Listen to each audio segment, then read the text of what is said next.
നാട്ടുകാർ ഇന്നേ വരെ കാണാത്തൊരു സാധനം. വാ കാണിച്ചു തരാം. നിങ്ങക്ക് പാടാൻ അറിയോ? അറിയൊന്നു. ദീപങ്ങളോ വർണ്ണ ദീപങ്ങളോ. എന്ത് തല്ലിപ്പുള്ളി പാട്ട്.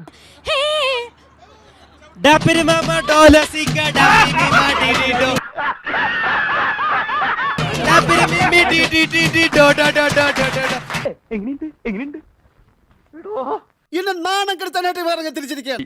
സ്വപ്പം മ്യൂസിക് കേൾക്കാം.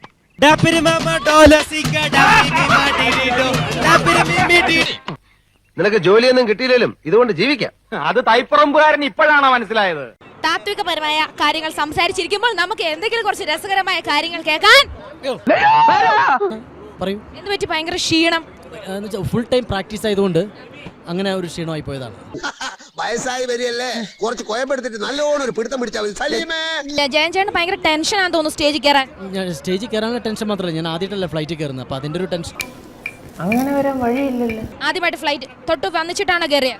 ആരെ? ഇയാളെ ഫ്ലൈറ്റില്. ആ ഫ്ലൈറ്റ് ചെരുപ്പ് പുറത്ത് ഊരിയിട്ടിരുന്നു. ഫഹദ് ഫാസിൽ അദ്ദേഹം ഒരു തിരക്കാണ് ഷൂട്ട്. ഒരു ലൊക്കേഷനിൽ നിന്ന് മറ്റൊരു ലൊക്കേഷനിലൂടെ പോകുമ്പോൾ അദ്ദേഹം മഴവിലഴകിൽ എന്ന അമ്മയ്ക്ക് വേണ്ടി തയ്യാറായിക്കൊണ്ടിരിക്കുകയാണ്. എന്താ എന്റെ ഉദ്ദേശം? പക്ഷേ അദ്ദേഹം 2 വാക്ക് സംസാരിക്കേണ്ട ദിലീപേട്ടാ. ആയിക്കോട്ടെ. റിമി ടോമിയുടെ പാട്ട് ഇതിന് ശേഷം ഉണ്ടാവുന്നത് അല്ലേ? ഉണ്ടാവില്ലേ? ദോഷം. അപ്പൊ ഞങ്ങളുടെ ഉറക്കം പോയോ? കള്ളപ്പന്നി. വല്ല കാര്യമുണ്ടോ? എന്തിനാണ് ഇങ്ങനെ ഇല്ലാന്ന് നടക്കണേ? ഈ യാത്രയിൽ ഐശ്വര്യമായിട്ട് തുടങ്ങാൻ ഏതോ ഒരു പാട്ടൊക്കെ കരുതി വെച്ചിട്ടുണ്ട്. ജഗദീഷ് ചേട്ടനാണ് എപ്പോ മൈക്ക് കിട്ടും എന്ന് വിചാരിച്ചിങ്ങനെ ഇരിക്കുന്നതാണ്.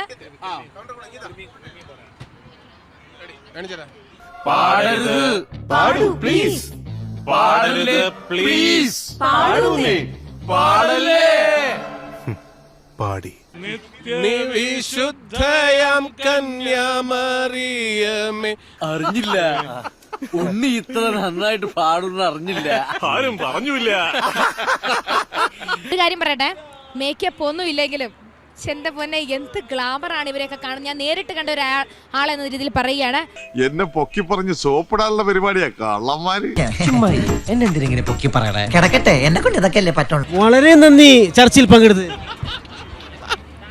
ചിരി മാത്രമുള്ളൂ, എല്ലാം കൊണ്ട് അടിപൊളി. നീ 1 മിനിറ്റ് കുറച്ച് വെള്ളം കുടിക്കും.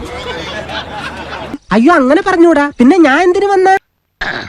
സാക്കളെ, ഇവിടുത്തെ നാട്ടുകാർക്കും മണവാളാൻ സൽസിന്റെ പേരിലും എന്റെ വ്യക്തിപരമായ പേരിലും ഞാൻ നന്ദി രേഖപ്പെടുത്തിക്കൊള്ളുന്നു. എല്ലാവർക്കും സന്തോഷമായല്ലോ? എനിക്ക് സന്തോഷമായി. എല്ലാവർക്കും